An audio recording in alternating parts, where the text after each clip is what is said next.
Okay, तो मेरे ख्याल से ये आपका ही कोड है ना, आपके क्लास में जो दिखा रहा था मैं।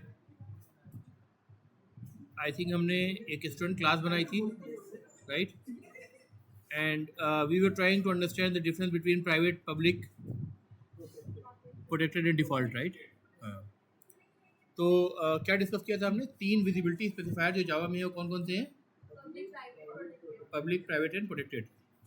4 विजिबिलिटी कंट्रोल जो जावा में है वो कौन कौन से हैं? Default, public, private, protected. Specifier कैसे याद रखेंगे? जिसके लिए स्पेसिफाई करने के लिए कीवर्ड मौजूद है, जो पब्लिक, प्राइवेट और प्रोटेक्टेड कीवर्ड मौजूद है। और विजिबिलिटी कंट्रोल में जब हम इनमें से कुछ भी नहीं डालते हैं, कोई कीवर्ड नहीं डालते हैं, तो उसको डिफ़ॉल्ट बोलते हैं। उसका भी रोल होता है, right? Almost very much like a package level visibility, ठीक है? जो प्रोटेक्टेड की भी ऑलमोस्ट क्लोज होती है, लेकिन डिफ़ॉल्ट और प्रोटेक्टेड में थोड़ा डिफरेंस होता है जो हम आगे देखेंगे। As of now we are very much familiar with private and public. Private और पब्लिक हमने डिमॉन्स्ट्रेट करके देख भी लिया था कि क्या डिफरेंस इसमें आ रहा है, ठीक है? तो ओके, तो ये जो विजिबिलिटीज़ हैं, private, public, protected and default, fields के लिए हमें क्या विजिबिलिटी रखनी चाहिए? Which is the best thing to do fields के लिए? फील्ड मतलब वेरिएबल्स के लिए। प्राइवेट, क्या रीज़न है इसका?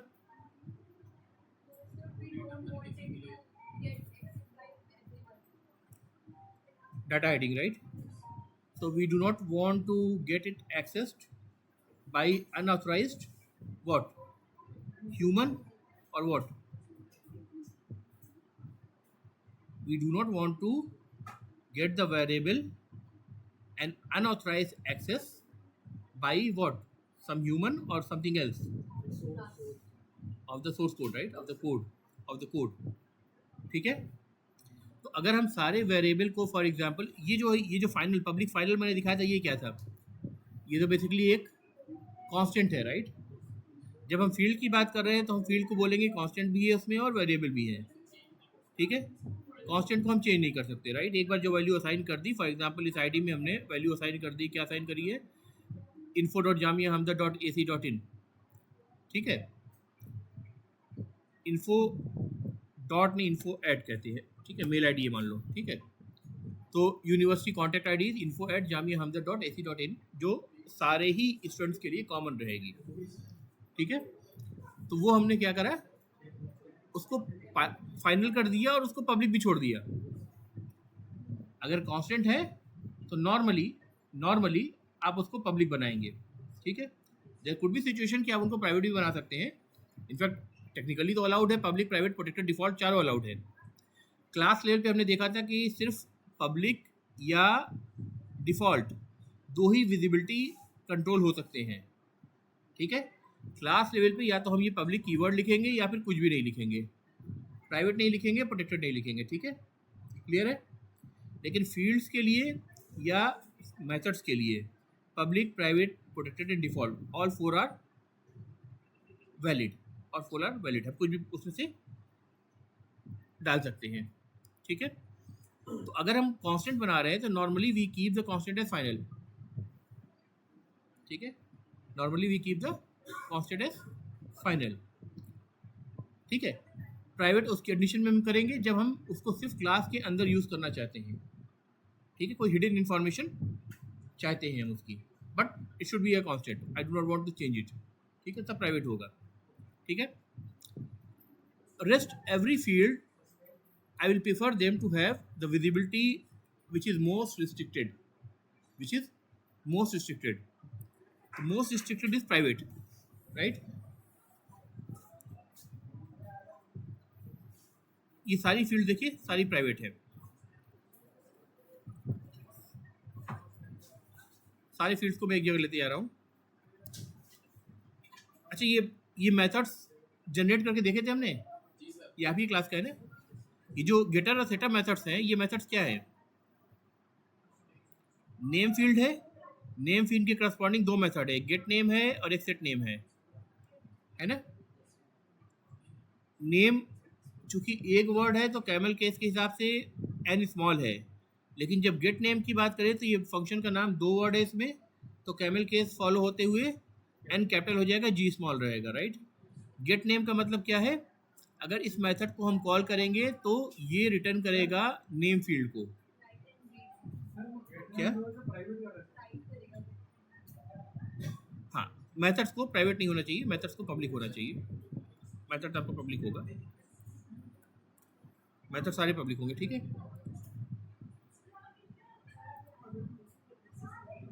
Correct, okay. तो get name has the responsibility to return the value of name, and set name has the responsibility to actually change the content of the name instance variable। इसीलिए set name में क्या हो रहा है, आप देख रहे हैं एक पैरामीटर डिफाइंड है जो वैल्यू रिसीव करेगा, राइट। और उस वैल्यू को ये जो आ रहा है वो इधर लेफ्ट साइड में आ रहा है, और ये असाइन किस में हो रहा है, दिस डॉट नेम में हो रहा है। दिस डॉट नेम का मतलब इंस्टेंस वेरिएबल नेम, ये देखिए ये हाईलाइट हो रहा है, ठीक है। तो यहाँ से वैल्यू आर्गुमेंट में पास हुई, पैरामीटर में रिसीव हुई, ठीक है। आर्गुमेंट में पास होने का मतलब जहाँ से हम इस फंक्शन को कॉल कर रहे हैं, तो वहाँ जो वैल्यू, जैसे हम अपना नाम पास कर रहे हैं शाह इमरान आलम, तो दैट्स आर्गुमेंट, और यहाँ पे रिसीव होगी नेम नाम के पैरामीटर में। अब वो नेम नाम की पैरामीटर जो है, ये वाला जो है, ये सेम है एज दिस, और इससे असाइन होगी फिर किसमें, दिस डॉट नेम में, which is the instance variable, ठीक है। क्लियर है। तो ऐसे ही सारे वेरिएबल्स के लिए, जैसे एज है तो get age, set age, enrolment number है तो get enrolment number, set enrolment number, ये सारे डिफाइन कर दिए गए। कैसे हमने ये मेथड जनरेट किए थे, एक बार रिवाइज कराइए। जनरेट कैसे किए थे हमने, कहाँ, यहाँ पर राइट क्लिक करें। अब हम सोर्स कोड जनरेट करना चाह रहे हैं ना, तो क्या क्या सेंस बनाता है इसमें, ऑप्शन देखिए, सोर्स, क्योंकि हम सोर्स कोड जनरेट करना चाहते हैं, source generate getter setters, click करा, इसने मुझसे सारे पूछे फील्ड्स, मैंने सिलेक्ट कॉल कर दिए, हर फील्ड में जैसे एज को ड्रॉप डाउन करा, गेट और सेट दोनों सिलेक्टेड है, इसी में सब सारे ऐसे सिलेक्टेड है। जब मैंने जनरेट किए तो एक क्लिक के अंदर सारे आपके गेटर और सेटर जनरेट हो गए, आपको लिखने नहीं पड़े, ठीक है, याद हो गया।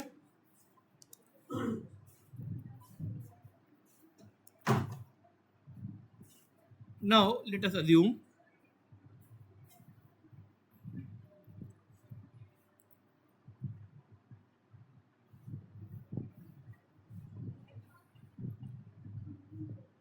we are making a class with the name account। I am taking a different example now। इस प्रोजेक्ट पे वापस आएंगे। I am taking a different example.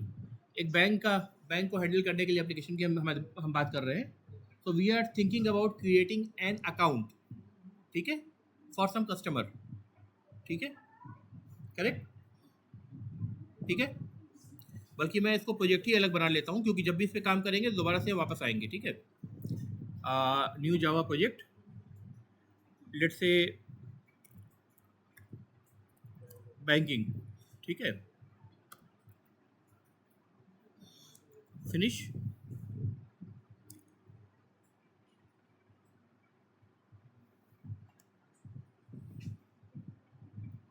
Package,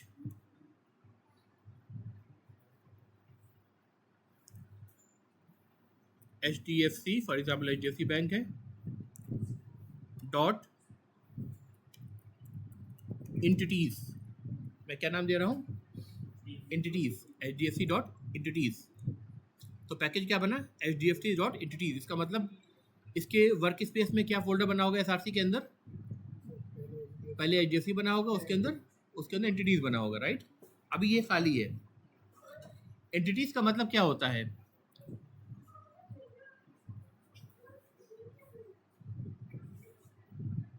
जो किसी को रिफ्लेक्ट कर सके, जैसे account number is a field, it's not entity, account is entity, ठीक है, कस्टमर इज एंटिटी, ठीक है, क्लियर बात है। Account is the entity, customer is the entity. और बताइए इस डोमेन के रिलेटेड।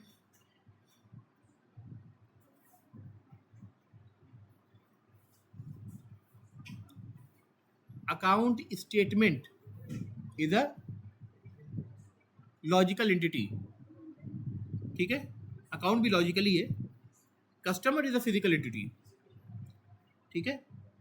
अच्छा, अमूमन क्या होता है ना, एंटिटी जो होती है बहुत बार होता है डाटाबेस से डायरेक्टली मैप होती है। जैसे अगर मैं कहूँ अकाउंट नाम का मैं एक क्लास बना रहा हूँ, तो बहुत ज़्यादा हाई चांसेस है कि सिमिलरली एक टेबल होगा डाटाबेस में जो अकाउंट नाम का होगा, ठीक है। अकाउंट आईडी हमारे हमारे बिजनेस के अकाउंट का यूनिक आइडेंटिफिकेशन नंबर है, right. The same unique identification number could be the primary key of the table account, correct. तो एंटिटीज अक्सर क्या होता है वो ट्रांसलेट डायरेक्टली हो जाती हैं डाटाबेस टेबल में, करेक्ट।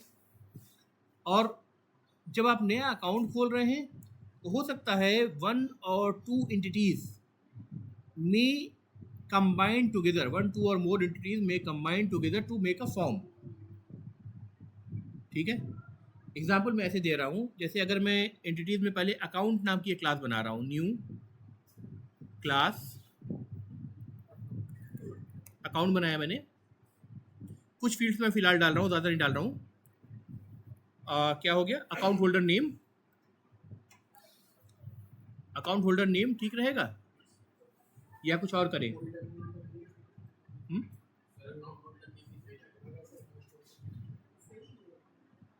क्या क्या रीजनेबल, देखिए मैंने कुछ एंटिटीज के नाम बताया आपको, कस्टमर का नाम बताया, एंटिटी का नाम बताया, है ना। Branch could be just a string, a field, ठीक है, it could be just a field. Account number is again a field for account class, ठीक है। अभी ये बताइए कि इसमें मैं अकाउंट फोल्डर का जो नाम दे रहा हूँ वो क्या डालूं, स्ट्रिंग लूं?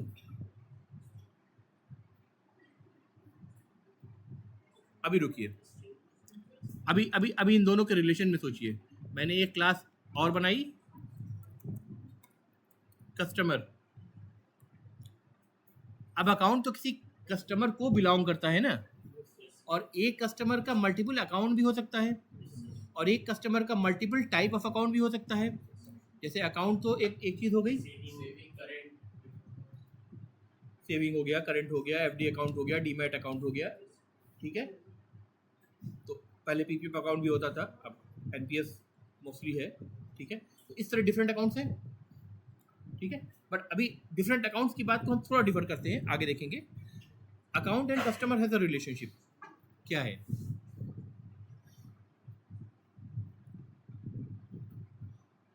अच्छा, कभी आपने देखा है आपकी जो जब अकाउंट आप ओपन करते हैं तो दोनों में यूनिक आइडेंटिफायर मौजूद होता है, कस्टमर आईडी भी होता है और अकाउंट नंबर भी होता है। अकाउंट नंबर अकाउंट का यूनिक आइडेंटिफायर है और कस्टमर आईडी कस्टमर का आइडेंटिफायर है। अगर आप एफडी अकाउंट खोल रहे हैं, ठीक है, या आप डीमैट अकाउंट खोल रहे हैं, उसी बैंक का डीमैट अकाउंट है, for example certain banks allow the demat account also, ठीक है, जैसे आईसीआईसी हो गया, ठीक है, कोटक महिंद्रा, ये सब कई सारे हैं, ठीक है। तो अगर उसी बैंक का डीमैट अकाउंट भी है तो कस्टमर आईडी चेंज नहीं होगी उनकी, कस्टमर आईडी सेम रहेगी क्योंकि कस्टमर सेम है ना। उनको ट्रैक अल्टीमेटली करना है कि इस कस्टमर के क्या क्या रिलेशनशिप्स हैं हमसे, है ना, क्या क्या एसेट्स हैं इसके। तो हर एसेट हर रिलेशन पे हर अकाउंट पे वो मैप होगी, ठीक है। तो लॉजिकली हम सोचते हैं क्योंकि ultimately end of the day आपको काम यही करना है, सिर्फ डार्क रूम में बैठ के कोडिंग नहीं करना है, एक्चुअली आपको बिजनेस प्रॉब्लम्स को सॉल्व करना है, राइट, है ना, ऐसे ही होता है ना। तो कुछ मॉक बिजनेस प्रॉब्लम्स भी लेते हैं। तो अभी इन दोनों के बीच क्या रिलेशन करें बताइए?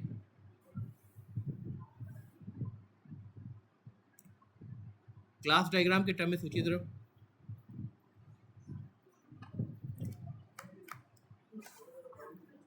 हैं?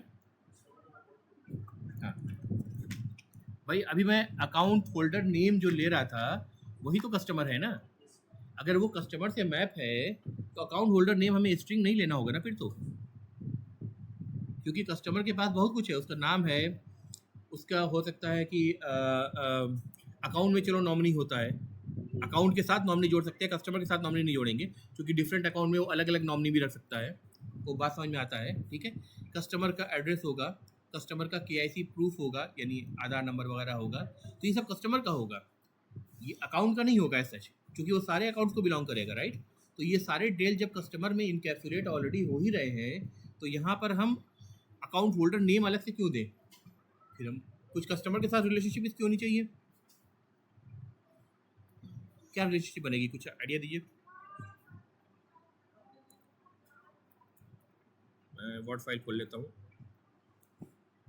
या पेंट खोल लेता हूँ, पेंट पे ड्राइंग आसान होगी।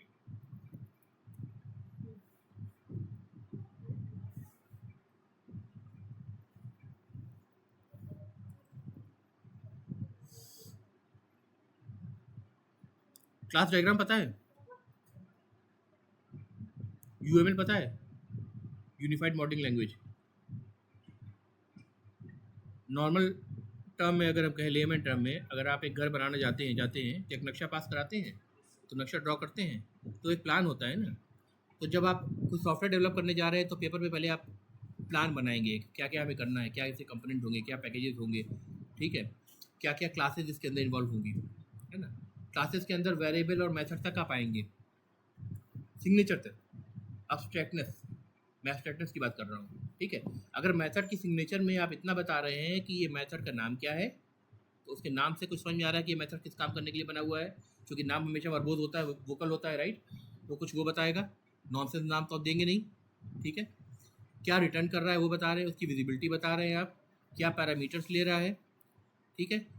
तो अगर ये सब चीज़ें आप बता रहे हैं तो आप एक लाइन में मेथड की सिग्नेचर बोलते हैं उसको, पहली जो लाइन है ना उसको मेथड की सिग्नेचर बोलते हैं। तो उस मेथड की सिग्नेचर में आप मेथड के बारे में बहुत कुछ बता दे रहे हैं। तो क्लास में उस लेवल तक की डिज़ाइन आप क्लास डायग्राम में बना सकते हैं, ठीक है। सबसे हाई लेवल अगर क्लास डायग्राम का मैं एक रिप्रेजेंटेशन करूं तो एक बार मैंने ऊपर लिख दिया भाई, इधर इधर लिखा मैंने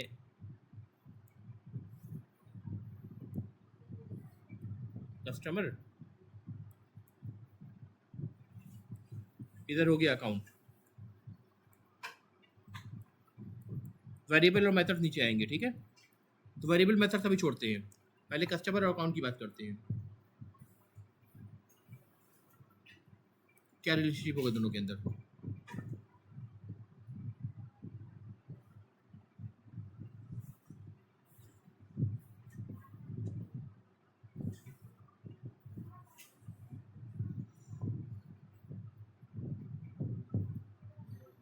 नहीं पता। अच्छा एक लाइन बीच पे खींचते हैं, इससे ये पता चला रिलेशनशिप है, ठीक है। One customer may have multiple accounts, एक रिलेशनशिप बनी, करेक्ट। तो इसका मतलब ये जो इतनी लाइन मैंने लिखी है, सिर्फ इतनी, ये रिलेशनशिप दिखाया, one customer has multiple account. इसको अगर हम कोड में ट्रांसलेट करें डायरेक्टली तो हम क्या करेंगे, कोड में जाने के बाद हम लिखेंगे list customers, list of account, sorry not customers, accounts is equal to new array list account. क्यों भाई, ये जस्टिफाइड है? अभी कंपाइलेशन एरर दे रहा है, क्यों? इंपोर्ट करना पड़ेगा, क्यों? क्योंकि लिस्ट और अरे लिस्ट जो क्लास है वो उसी पैकेज का पार्ट नहीं है जिस पैकेज में हम काम कर रहे हैं। आप कीबोर्ड में अगर इक्लिप्स पे काम कर रहे हैं तो Ctrl+Shift+O दबाइएगा, तो एक से ज़्यादा जितने भी होंगे इंपोर्ट्स सारे अपने आप देखिए यहाँ पर इंपोर्ट होकर के आ गए, ठीक है। 50 होंगे तो 50 एक साथ आ जाएंगे, ठीक है। हर आईडी में इसका तरीका कुछ ना कुछ होगा अल्टरनेटिव, ठीक है। अब ये जो मैंने डायग्राम बनाया है, a customer has many accounts, यानी customer maintains a list of accounts, ठीक है, वो रिलेशनशिप इस स्टेटमेंट से पूरी हो गई कोड में। And what is a list? अरे लिस्ट नहीं पूछ रहा हूँ, अभी सिर्फ लिस्ट पूछ रहा हूँ। What is a list?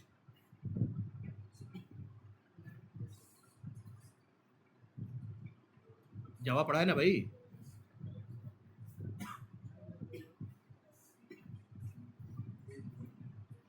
अच्छा, लिस्ट का लिटरल मतलब क्या होता है, मीनिंग क्या होती है लिस्ट की? लिस्ट का मतलब क्या होता है भाई? अरे लिस्ट का मतलब नहीं पता है भाई, ये क्या है? आपके रोल नंबर नाम की लिस्ट है ना, अटेंडेंस लिस्ट। अटेंडेंस लिस्ट कह रहे हैं ना हम इसको, अटेंडेंस लिस्ट, राइट? यही तो लिस्ट है, ठीक है। एक sequential data, collection of data, collection of data.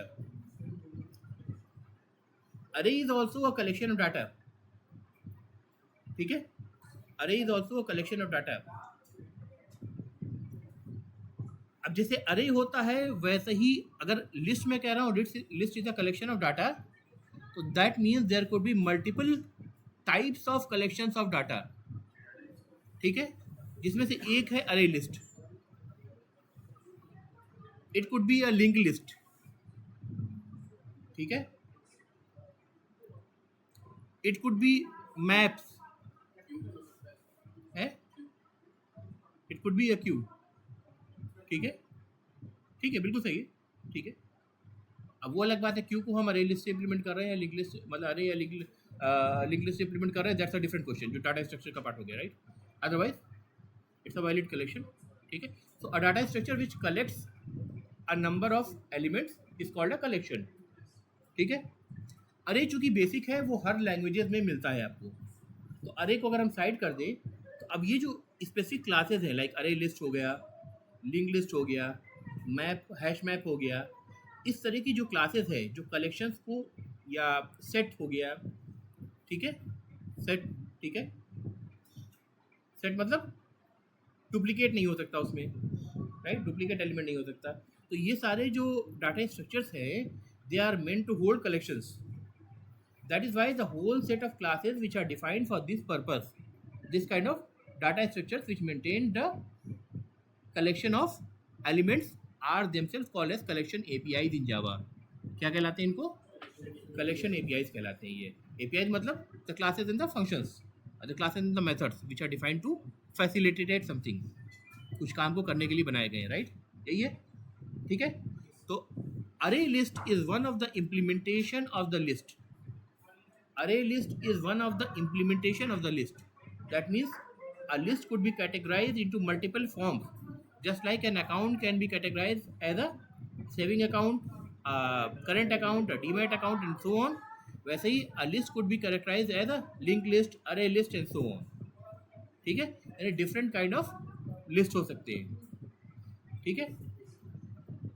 So that means just like account is something which could be said as a super type of different kinds of accounts like saving account or current account.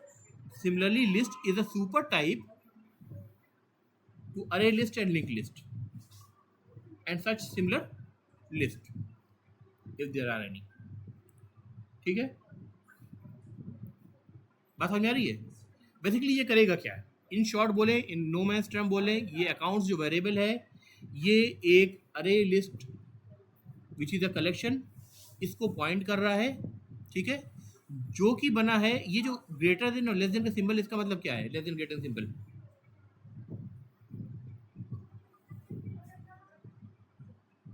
इसके अंदर account लिखा है ना, account लिखा है ना, इसका मतलब इस ये जो अरे लिस्ट है और यहाँ हम जो लिस्ट की बात कर रहे हैं ये सिर्फ इसी अकाउंट के ऑब्जेक्ट्स को या इसके कंपेटेबल ऑब्जेक्ट्स को अपने अंदर स्टोर कर सकता है, ठीक है, करेक्ट? बात समझ में आई? ठीक है। Now what is the difference between अरे लिस्ट एंड अरे? सिंपल अरे जो हर लैंग्वेज में होता है, array list is a dynamic अरे वेयर एज सिंपल अरे इज, इनकी साइज इंक्रीज और डिक्रीज कर सकते हैं। हाँ डायनेमिक का मतलब ही यही है कि भाई जो वो अरे है उसकी हमें साइज पहले से फिक्स करनी पड़ती है, जैसे 10 20 50 100 कुछ देना पड़ेगा, ठीक है। और जब फॉर एग्जांपल हमारे कस्टमर हैं, आज बैंक अच्छा चल रहा है, कस्टमर हमारे 1 मिलियन है, ठीक है। कल को कस्टमर घटते गए, बैंक का बहुत बुरा हाल हो गया, 1 मिलियन से 50,000 पे पहुंच गए, इतना बड़ा loss. There are examples, yes bank आप देख लो, है ना, ठीक है। अब उस कंडीशन में क्या होगा, उस कंडीशन में क्या होगा, वो जो इतनी सारी मेमोरी आप अरे अगर बनाते हैं तो उसमें इतनी सारी मेमोरी आप रिजर्व करके रखते हैं। 10 मिलियन कस्टमर की पॉसिबिलिटी थी, शायद आप 1 बिलियन की साइज डाल के रखते हैं, तो वो साइज उतनी आप वेस्ट करते हैं, और जब कम हो गए तब तो और ज़्यादा वेस्टेज आपका बढ़ जाता है ना। डायनेमिक अरे क्या करता है, इसका जेवीएम इसको मेंटेन करता है, जावा वर्चुअल मशीन मेंटेन करता है ना। It runs on algorithm. वो क्या करेगा कि जब देखेगा कि आपने जो कैपेसिटी एक तरह से, मतलब जो उसकी कैपेसिटी होनी चाहिए उस कैपेसिटी के करीब करीब आप पहुंच रहे हैं, तो वो उसकी साइज़ बढ़ा देगा, ठीक है। अगर कैपेसिटी से समझेगा कि आप करीब करीब नीचे चलते जा रहे हैं, तो एक सर्टेन थ्रेशोल्ड पे क्या करेगा, उसकी कैपेसिटी को रिड्यूस कर देगा, यानी साइड को घटाएगा भी, साइज को बढ़ाएगा। List will grow and list will shrink automatically. हाँ, और सिंपल अरे में क्या करना है, अगर एक बड़ी लिस्ट है उसको आपको श्रिंक करना है, तो पहले छोटी लिस्ट है, एग्जाम्पल लेते हैं, छोटी लिस्ट है, कस्टमर बढ़ गए, हमको बड़ी लिस्ट अब चाहिए, तो आपको नई अरे बनानी पड़ेगी ऑफ लार्जर साइज। छोटे साइज के अरे के एक एक एलिमेंट को लाइन से सीक्वेंस में आप कॉपी करते जाएंगे बड़े वाले में, फिर उसके नेक्स्ट एलिमेंट से ऐड करना शुरू करेंगे, पहले वाले जो अरे आपने बनाया है उसके रेफरेंस वेरिएबल को नल कर देंगे ताकि वो गार्बेज कलेक्शन के लिए एलिजिबल हो जाए। गार्बेज कलेक्ट हो जाए नहीं, गार्बेज कलेक्शन के लिए एलिजिबल हो जाए, क्योंकि गार्बेज कलेक्शन आपको सब पता है वो जेवीएम मैनेज करता है, वो ऑटोमेटिकली चलता है, ठीक है। तो आप उसको नल कर देंगे जब किसी भी ऑब्जेक्ट के सारे रेफरेंस वेरिएबल्स नल हो जाते हैं, ठीक है, तो वो ऑब्जेक्ट क्या हो गया, एक तरह से आइसोलेट हो गया मेमोरी में। और जो गार्बेज कलेक्शन रूटीन है वो यही चेक करती है किसके अब रेफरेंस ख़त्म हो चुके हैं, और जब उसको ज़रूरत है मेमोरी की तो उसको रिक्लेम कर लेती है, ठीक है, क्लियर है। तो now because array list can grow and shrink automatically, so that's called a dynamic array। और जो नॉर्मल अरे होता है उसको हम बोलते हैं स्टैटिक अरे, ठीक है, स्टैटिक अरे, क्योंकि पहले से हमें साइज फिक्स करनी पड़ती है, इसमें साइज फिक्स नहीं करनी पड़ती है। तो नॉर्मल एक एग्जांपल मैं लेता हूँ एल्गोरिथम का, वो डिपेंड करेगा वो जेवीएम के इम्प्लीमेंटेशन पर, but just for sake of example आप ऐसे समझिए कि मान लीजिए कि इनिशियली जब मैंने ये अरे लिस्ट बनाई होगी, तो मान लीजिए कि जेवीएम ने सोचा होगा, डिसाइड किया होगा कि I will keep the size as 100, ठीक है, करेक्ट। अब अगर मैं इसमें एलिमेंट ऐड करता जाऊँ और 90 एलिमेंट्स ऐड कर लूँ, तो अब जेवीएम क्या सोचेगा, चलो 90 एलिमेंट ऐड कर लिए, इसका मतलब बहुत जल्दी हम थ्रेशोल्ड को क्रॉस करने वाले हैं, तो उसने साइज से फॉर एग्जांपल 50% बढ़ा दी, 150 कर दी, करेक्ट, ठीक है। अगर साइज बढ़ने के बजाय घटने लगी, पहले बड़ी हुई थी फिर घटने लगी, घटते घटते मान लो 50 पे आ गई, या या 50 क्या समझो, अगर सिर्फ एग्जांपल 70 पे आ गई, ठीक है, तो अब वो देखेगा कि भाई अभी ये बहुत करीब है, साइज इसकी श्रिंक कर रही है, तो उसने साइज रिड्यूस करके क्या करा, 50 कर दी, ठीक है, मतलब 50 से थोड़ा ऊपर जो भी है, जो भी साइज ऊपर होगी, जो भी क्लोजेस्ट मैच होगी वो कर दी फॉर एग्जांपल, तो वो ऑटोमेटिकली आपके डायनेमिक अरे को ग्रो और श्रिंक करता रहेगा, ठीक है, क्लियर है। तो ये रिलेशनशिप सही है। अच्छा,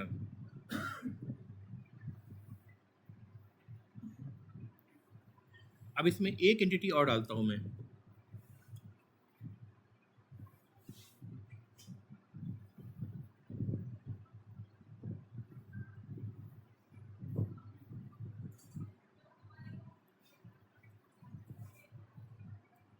ये क्या है, बैंक इटसेल्फ।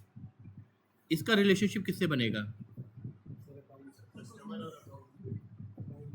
कस्टमर और अकाउंट दोनों से बन सकता है। बैंक में अकाउंट खोलते हैं और बैंक के पास कस्टमर होते हैं, but customer account already related है, तो अगर हम ये रिलेशनशिप बना दें तो सफिशिएंट है। ठीक है, ये रिलेशनशिप कैसे बनेगा? जैसा ये बना है वैसे ही बनेगा। वन बैंक में है मल्टीपल कस्टमर्स, ठीक है, तो इसको ट्रांसलेट करके देखते हैं। अब हमें समझ में आ रहा है कि एक नई क्लास की हमको ज़रूरत है, and that class is for example bank.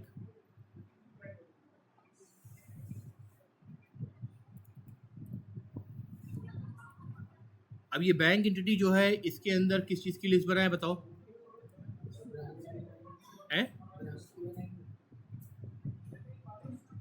Bank branch भी बना सकते हैं, चलो, क्योंकि अगर हम चाहते हैं कि हर ब्रांच के हिसाब से अलग अलग कस्टमर करें तो हम क्या करेंगे? बैंक ब्रांच बनाएंगे।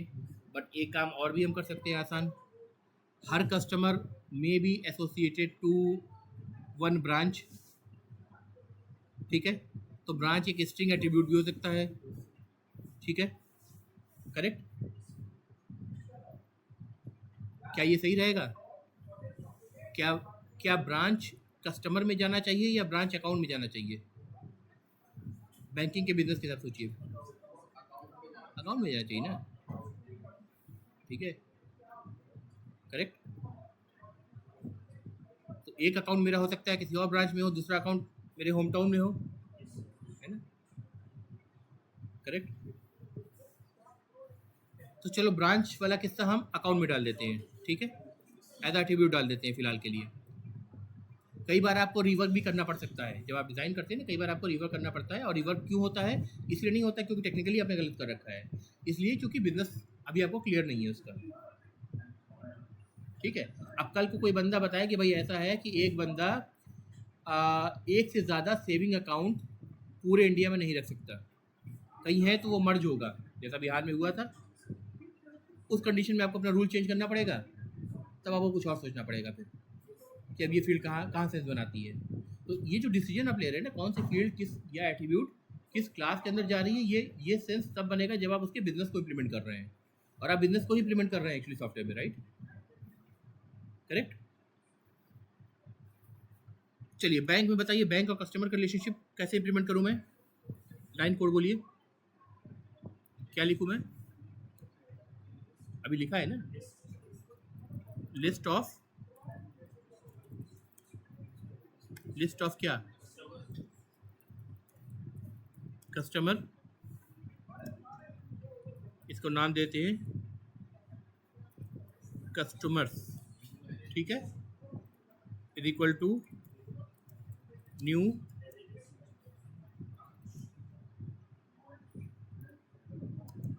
अरे लिस्ट ऑफ कस्टमर,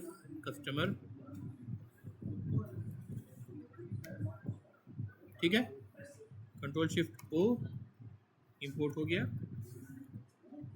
यहाँ तक क्लियर है हमारी डिज़ाइन? अब ये सही है। तो ये जो हम बना रहे हैं, ये हम basically higher form of class diagram बना रहे हैं, higher form of class diagram बना रहे हैं, ठीक है। अब इसमें फील्ड्स और मेथड्स अगर फिलअप करने लगेंगे ना उनकी सिग्नेचर, तो वो एक लेवल नीचे पहुंच जाएगा। जितने डिटेल हम ऐड करते जाएंगे उतना हम कहेंगे फाइन ट्यून हम कर रहे हैं, उसको फाइनल लेवल पे ले जा रहे हैं, करेक्ट? अब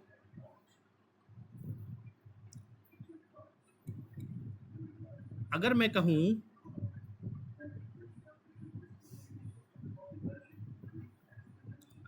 ऐसे होता है, इस साइड होता है ना शायद,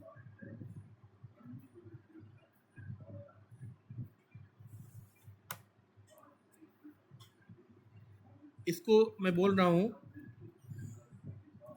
एक्चुअली ये जो रिलेशनशिप है ना, इसको मैं डार्क फिल कर दे रहा हूँ पर्पजली।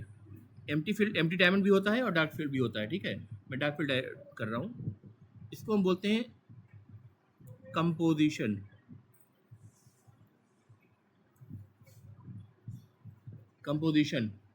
ठीक है। इस रिलेशनशिप को बोलते हैं कंपोजिशन, और इसको पढ़ते हैं कुछ इस तरह से, हैज ए, ठीक है। हैज ए का मतलब ये नहीं है कि एक ही की बात कर रहा हूं मैं, बैंक हैज ए कस्टमर, ठीक है। तो कस्टमर और बैंक की इंडिविजुअलिटी में रिलेशनशिप है, bank has a customer, otherwise bank has many customers, ठीक है, but bank has a customer. इसका मतलब क्या है कि बैंक के अंदर कस्टमर का इंस्टेंस वेरिएबल होल्ड करता है, ठीक है, ठीक है, ओके।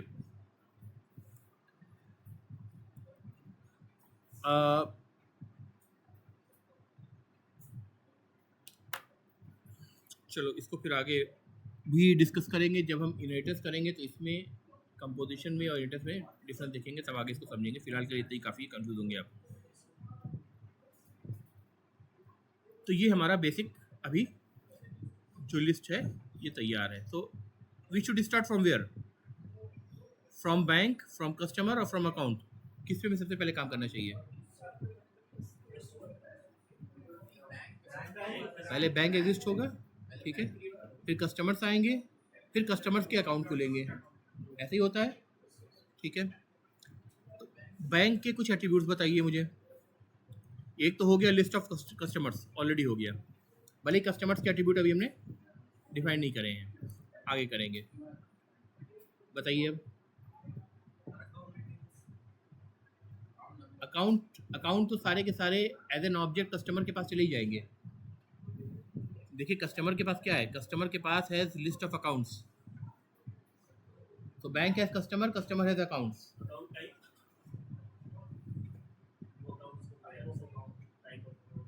टाइप ऑफ अकाउंट, चलो वो सबसे नीचे पहुंच गए आप। अभी बैंक का बताओ ना पहले, हैं? तेज बोलो बेटा। Employees, okay. नहीं तो वो अलग अलग एंटिटी बनेगी ना सारी, अगर एम्प्लॉइज करके, बिल्कुल होंगे। एम्प्लॉय एक अलग क्लास बनेगी ना, एम्प्लॉय तो अलग क्लास बनेगी ना, क्योंकि एम्प्लॉय सिर्फ एक फील्ड ही ना है, इसकी डिटेल्स है।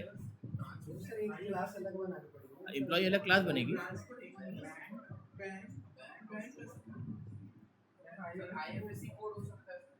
आईएफएससी कोड ब्रांच से होता है, ठीक है। अच्छा ब्रांच की और क्या क्या फील्ड्स होती हैं? आईएफएससी कोड उसका यूनिक होता है, राइट, ठीक है। और एमआईआरसी कोड जो होता है वो भी किसका, ब्रांच का ही होता है, ब्रांच का होता है, ओके। तो यानी कि अगर अगर एक से ज़्यादा बैंक ब्रांच अगर एक से ज़्यादा एट्रीब्यूट को क्वालिफाई कर रहा है, तो फिर वो एक नया डाटा स्ट्रक्चर बनेगा, यानी एक नई क्लास बनेगा, ठीक है। अगर एक ही होता तब हम उसको क्या करते हैं, अकाउंट के साथ एज ए स्ट्रिंग मैप कर देते हैं, ठीक है। लेकिन अगर एक से ज़्यादा एट्रीब्यूट को क्वालिफाई कर रहा है तो उसको एज अ क्लास हम उसको ट्रीट करेंगे, मल्टीपल एट्रीब्यूट्स हो गए ना उसके अंदर फिर, ठीक है। तो रिलेटेड एट्रीब्यूट्स को हम क्लब कर रहे हैं एंटिटी के फॉर्म में, ठीक है। चलो बैंक ब्रांच हो सकता है, चलो बनाएंगे भी आगे। बैंक का भी बताओ, बैंक का और क्या क्या हो सकता है?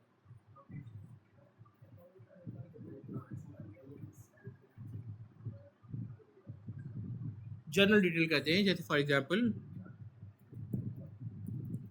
कंट्री ऑफ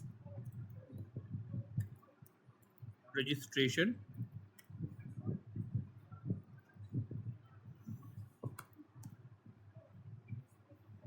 ठीक है। सेंस बना रहा है, किस कंट्री में ये जॉब मतलब ये करता है बैंक, सिटी बैंक है, ये यूएस बैंक था, अब क्लोज हो गया, एक्सिस बैंक ने उसको एक्वायर कर लिया, ठीक है। नॉर्मली जितने भी कॉर्पोरेट एम्प्लॉयज हैं वो सिटी बैंक में अपना अकाउंट रखते थे, है ना। तो एक्चुअल कंट्री उसकी क्या थी, यूएस थी, वो यूएस बैंक था, ठीक है। तो कंट्री ऑफ ओरिजिन क्या है, यूएस हो गया। अब उसका कोई टेक्निकल टर्म होता होगा वो मुझे नहीं पता, ठीक है, आप उसको चाहो तो गूगल करके देख लेना, ठीक है। तो एक तो हो गया कंट्री ऑफ ओरिजिन हो गया,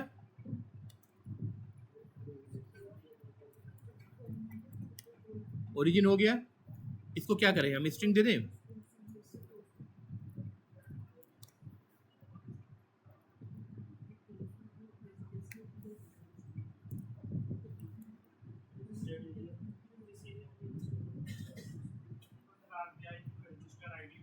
मल्टीनेशनल बैंक है, ठीक है। ऑफिसेस कहाँ कहाँ हैं, लिस्ट, सर आरबीआई की रजिस्ट्रेशन आईडी तो बिल्कुल हो सकती है, करेक्ट। लिस्ट ऑफ, से फॉर एग्जांपल मैं कहता हूँ से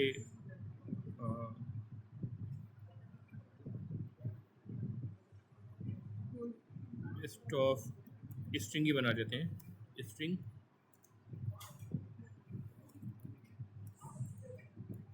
ऑफिसेस इन कंट्रीज, ठीक है। डिफरेंट कंट्रीज में इसके ऑफिसेस हैं, तो कंट्री का नाम हो गया इसमें, ठीक है। क्या, बैंक का हेड, अच्छा चलिए ठीक है। न्यू ब्रांचेस डिफाइन करता है ना सर, बैंक ऑफिस है, हेड ऑफिस होगा तो मेन ब्रांच जिसे कहते हैं, और फिर सब ब्रांच होते हैं डिफरेंट एरियाज में, हाँ। ऑफिस ऐसे सर। सब ब्रांचेस को मान लेते हैं, बैंक के वो सारे हो गए, क्या बोलते हैं, जो ब्रांचेस हो गए, ठीक है।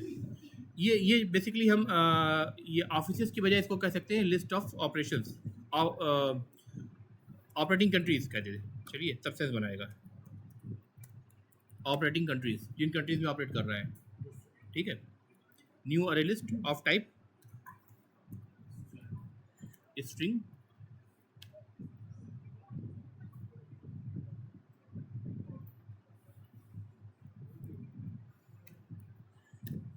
ठीक है।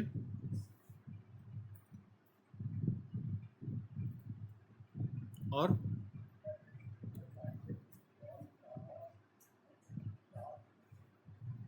आरबीआई कोई रजिस्ट्रेशन नंबर कह रहा था, तो okay,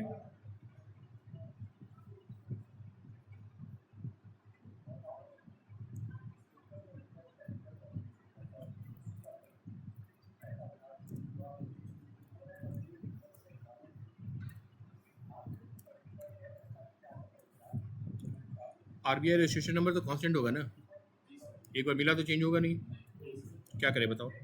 final sir string final,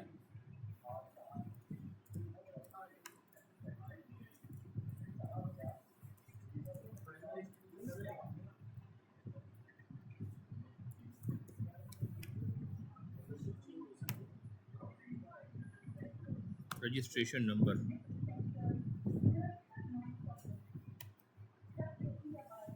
ठीक है। या इसको एक वैल्यू हम दे देते हैं, जब सेटअप हुआ होगा तो हमें रजिस्ट्रेशन नंबर मालूम होगा, से फॉर एग्जांपल हमने दे दिया, कोई वैल्यू दे दिया, RBIHDFC 1040 समथिंग समथिंग, ठीक है, कोई वैल्यू हमने दे दिया। अब ये सब जो फील्ड्स बन रही हैं, हाँ है, हाँ यही कह रहे हो ना, ठीक है, ठीक है। अब इसमें से कौन से पब्लिक होंगे, कौन से प्राइवेट होंगे, ये सारे फील्ड्स है ना, एट्रीब्यूट्स है ना, भले ही लिस्ट है, हैं? आरबीआई रजिस्ट्रेशन नंबर क्या होगा, लेट्स अज्यूम ये पब्लिक है, बाकी सारे ये प्राइवेट होंगे, ओके। अब रुको, private data hiding, data hiding नहीं सर, कंट्री ऑफ ओरिजिन में सर देख सकते हैं। है, नहीं कौन देख सकता है, कौन देख सकता है ये बताओ, कौन सा कोड इसको एक्सेस कर पाएगा ना, उसकी बात हो रही है ना, हम डेटा सेंटर तो प्रोवाइड कर ही रहे हैं भाई। हमेशा आप कंफ्यूज करते हो पर्सन से, उसको पर्सन नहीं है ये डेवलपर का कोड है, उसकी विजिबिलिटी की बात हो रही है, करेक्ट। अब जनरेट करें इसका डेटा सेंटर, पहले बताओ मैं क्या क्या सिलेक्ट करूं, सोर्स में generate getter and setters, private वाले सारे क्या सिलेक्ट ऑल कर लूँ? नहीं सर, प्राइवेट वाले सारे अब ये हमें रीड करने की ज़रूरत नहीं पड़ेगी, शायद पब्लिक है, पब्लिक है तो हमें रीड करने की ज़रूरत नहीं है। ओके, तो इसमें देखो क्या क्या सेट दिखा रहा है क्या? अगर यहाँ पे मैं ड्रॉप डाउन करूँ ऑपरेटिंग कंट्रीज में, देखो गेट भी दिख रहा है, सेट भी दिख रहा है, चूंकि हमने फाइनल कर रखा है, ये ऑलरेडी इसको रिकॉग्नाइज करके आईडी क्या कर रहा है, इसका सिर्फ गेटर आपको जनरेट करने दे रहा है, सेटर जनरेट नहीं करने दे रहा है, क्योंकि final means once you have initialized with some value, nowhere in the code you are allowed to make any changes to its original value, so you will only be required to read the value, तो आपको गेटर काफ़ी है, correct? Shutter की आपको ज़रूरत नहीं है, तो आईडी खुद ब खुद समझ रहा है कि भाई फाइनल है, तो इसके लिए हमें सेटर नहीं चाहिए, तो वो सेटर आपको जनरेट भी नहीं करने दे रहा है, ठीक है?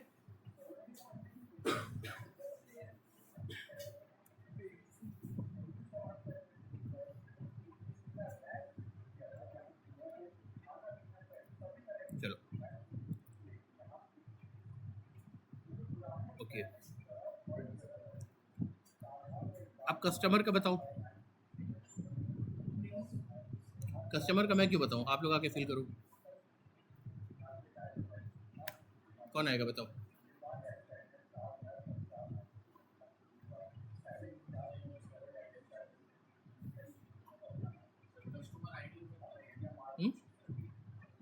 कस्टमर आईडी होगा, ऑफ कोर्स होगा, और टाइप करना है ना, कौन टाइप करेगा? टाइप करके गेटर सेटर जनरेट करना है।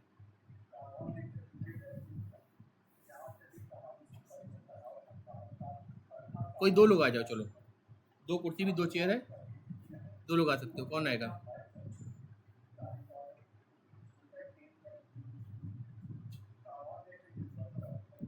मुझे बुलाना पड़ेगा क्या?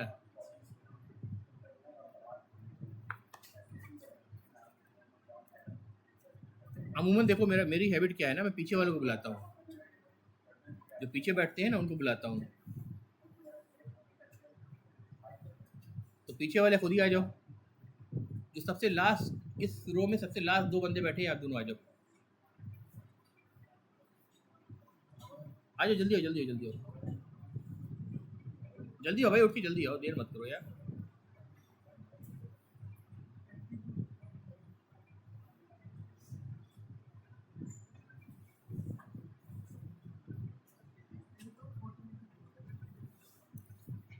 देखो कोड आपके सामने ओपन है, ठीक है, इधर आ जाओ, इधर आ जाओ, इधर इधर इधर, कुर्सी चेयर दे रहे यार, तुम कैसी बात कर रहे हैं? नहीं बैठो, आ जाओ, तुम भी इधर आ जाओ, पूछे बैठो, बताइए क्या बता दो दिया करना है तो बेटा। अच्छा सुना है क्या क्या कहा है मैंने? नहीं पता, तुमने सुना है क्या कहा है? क्या बताओ?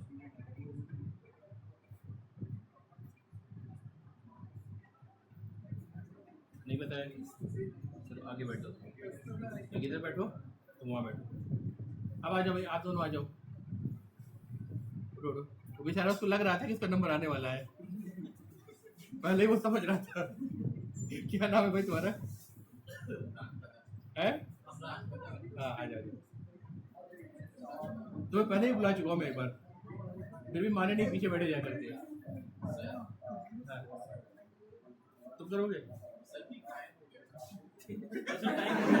यार? देखो ये गलत बात है, ये चीटिंग है भाई, ये चीटिंग है।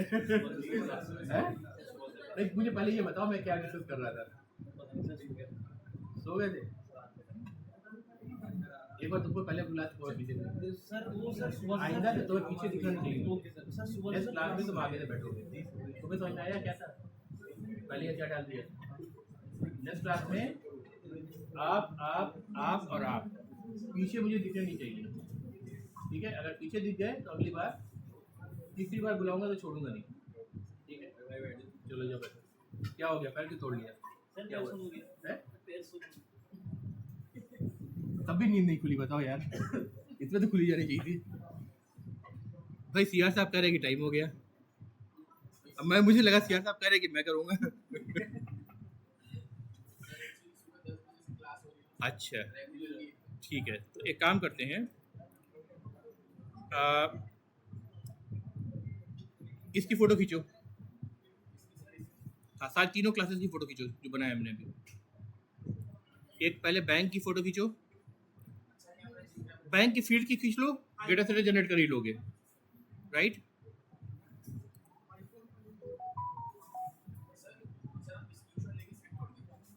अभी नेट नहीं चल रहा है ना, मैं तो क्लास ही शेयर कर दूंगा, फिलहाल के लिए खींच लो, घर पे जाके हैं क्या नहीं ये हो गया, खींच लिया,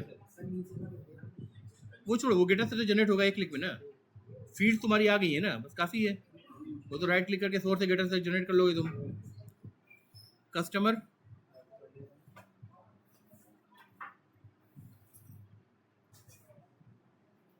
ठीक है, अकाउंट, कल क्लास है, कल क्लास में बैंक का अज्यूम कर लेता हूँ, फिलहाल के लिए इतना काफ़ी है। अकाउंट्स और कस्टमर के एट्रीब्यूट्स आप लिख के लाएंगे, डेटा सेट हम यहाँ जनरेट कर लेंगे, ठीक है, सभी लिख के लाएंगे, एटलीस्ट पेपर पे तो लिख के लाएंगे, ठीक है। तो ये समझ लो आज का होमवर्क है।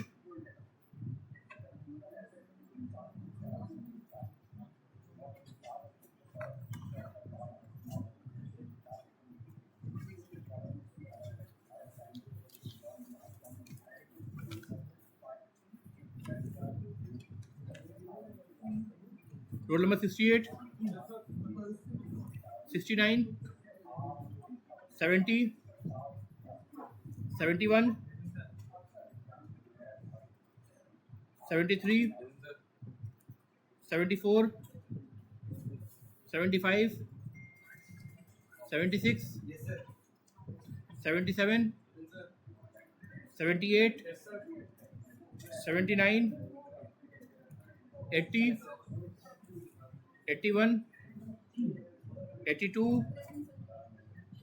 83, 84, 85, 86, 87, 88, 89, 90, 91, 92, 93, 94, 95, 96, 97, 98, 99,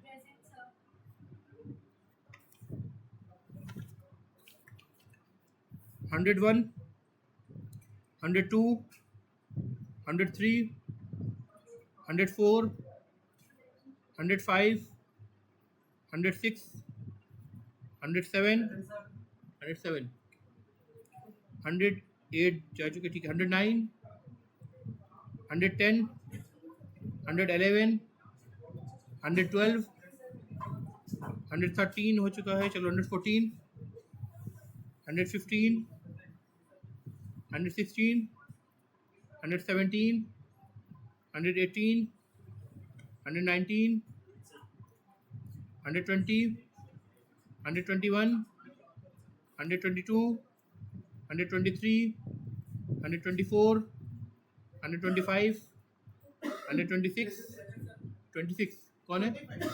25 आप है, 126 आप है, ठीक है, 127, 128, 129, 130, 131, 131 नहीं है, 132, 133 नहीं, ठीक है,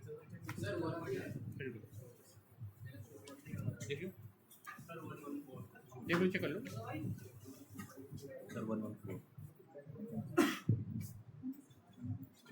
110 सर।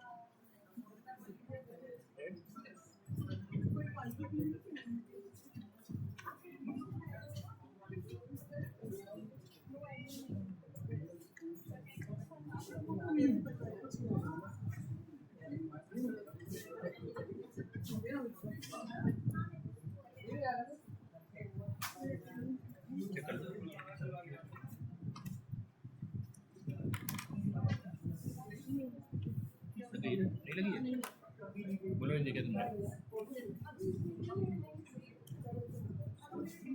प्रोजेक्ट चलो अभी से कल आपने शायद कल का टाइम दिया तो वाला क्या नाम है तुम्हारा? मोमन चलो अभी कटो अभी कर सकते हो। सर एक्चुअली मैं लाया नहीं लाता थोड़ा मुझे एक्चुअली डिस्कस करना था मेरी फर्स्ट मीटिंग। तो कल एक काम करना, कल 11:30 के बाद, ठीक है? सर मैं कॉल कर लूँ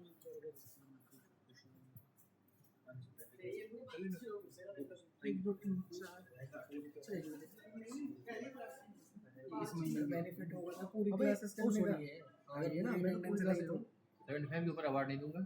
नहीं दूंगा 75 के ऊपर अवार्ड नहीं दूंगा। नहीं वैसे मैं कह रहा हूँ सर अरे कुछ नहीं हो गई। है ना सर बेनिफिट तो चलो कोई बात